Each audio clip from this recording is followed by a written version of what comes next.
Hola, ¿qué tal? Bienvenido a 88 razones. Yo soy Toño y en este video vamos a retomar la segunda parte del video acerca de prehistoria. Pues como hablábamos en el video anterior, los seres humanos empezaron a establecerse cerca de los ríos porque les era muy conveniente.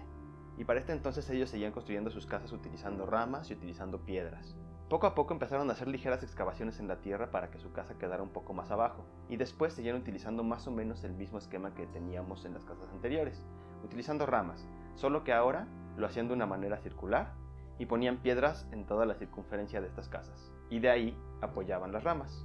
Para este entonces ya dominaban la agricultura y la ganadería, lo cual les daba muchas ventajas, dado que así ellos tenían acceso al alimento y así no tenían que ponerse en riesgo cazando animales. Poco a poco sus casas empezaban a ser de mejor calidad, sin embargo solían siendo poco estables, dado que este tipo de construcción pues era muy volátil y además era muy fácil que se incendiara con las hogueras que ellos ponían dentro. Y al estar cerca de los ríos pues también sufrían mucho por las inundaciones de todas las aldeas. Sin embargo, estas inundaciones trajeron una ventaja muy importante. Ellos empezaron a notar que cuando se inundaban sus pueblos y el río empezaba a bajar, dejaba a su paso una especie de lodo que cuando se secaba se hacía dura. Entonces ellos empezaron a construir sus viviendas con una especie de muros hechos de este material. Sin embargo, eran casas que todavía no eran muy resistentes. Con este lodo, posteriormente se dieron cuenta que si lo ponían al fuego, se hacía duro. Entonces empezaron a hacerlo en forma de piezas modulares, que el día de hoy llamamos tabique. Al aprender a crear este nuevo material de construcción, el tabique, se dan cuenta que pueden utilizar este material para hacer muchísimas otras cosas, y así nace la alfarería, con la cual podían hacer jarrones, platos y demás artefactos que les pudieran ayudar en su vida diaria. Y empezaron a utilizar este nuevo material para hacer divisiones dentro de sus construcciones. Empezaron a hacer una serie de cuartos dentro de las casas.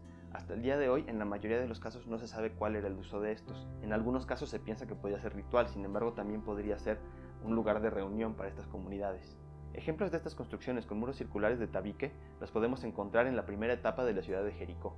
Después se dan cuenta que no podían expandir fácilmente estas construcciones circulares con el paso del tiempo, por lo cual empiezan a construir de una manera ortogonal, con la cual si en algún momento necesitaban hacer una ampliación a su casa, la podían hacer con mayor facilidad.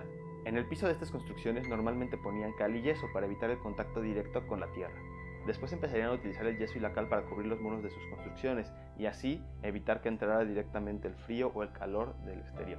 Las cubiertas eran un gran reto en esta etapa, porque no sabían cómo hacer que los materiales no cayeran cuando ellos los ponían, por lo cual empezaron a hacerlo en un inicio con ramas y posteriormente ponían tierra, y esto fue evolucionando poco a poco hasta que empezaron a crear vigas, y sobre de estas vigas ya podían poner otros materiales para evitar la filtración directa. Para que estas vigas se sostuvieran correctamente, empezaron a poner una serie de vigas principales sobre los muros y sobre estas apoyaban estas vigas. Así nacen los dinteles, los cuales constan de dos piezas de madera con una pieza superior sobre las cuales se pueden apoyar las cubiertas para evitar que éstas se desplomen. Entre las dos vigas de madera normalmente se ponían los tabiques o se dejaba el espacio libre para poder entrar y salir de las habitaciones. El ejemplo más antiguo que tenemos de estas construcciones es el de Yatalhoyuk, una ciudad que se encuentra en la actual Turquía, en la cual empezaron a construir con estos muros rectos y empezaron a generar cubiertas, y el acceso a las casas era por la parte de arriba.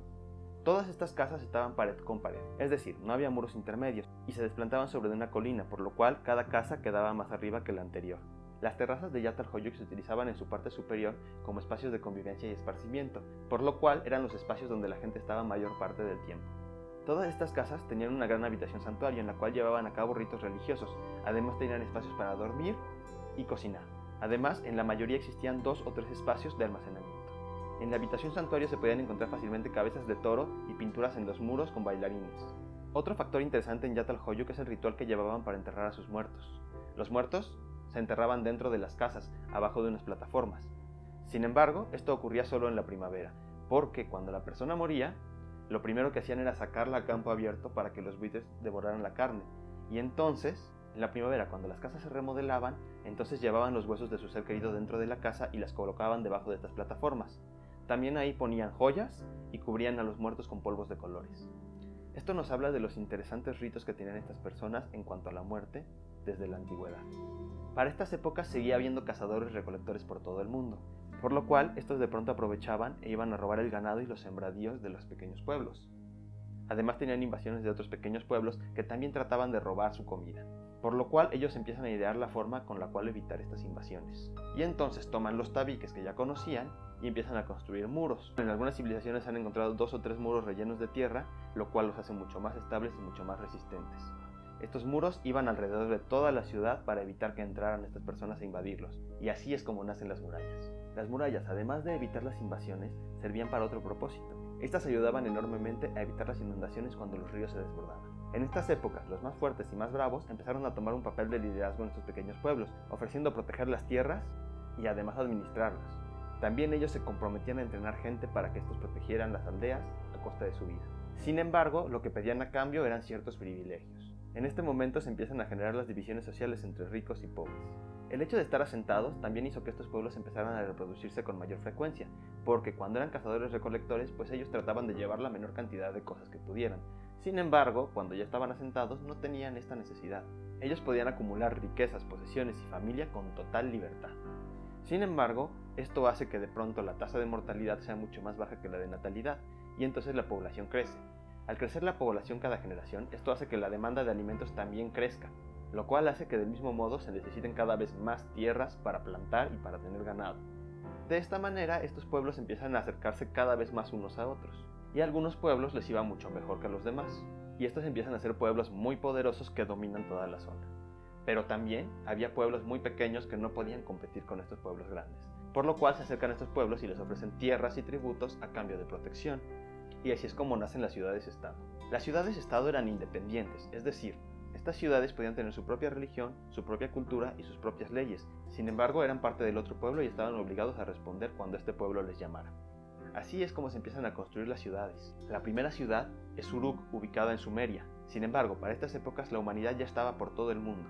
Había gente en África, había gente en Europa, había gente en Medio Oriente, había gente en China, había gente en la India, inclusive en América y Australia.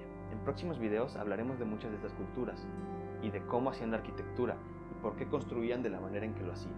En el próximo video hablaremos de Mesopotamia, donde se construyeron las primeras ciudades. No se lo pierdan.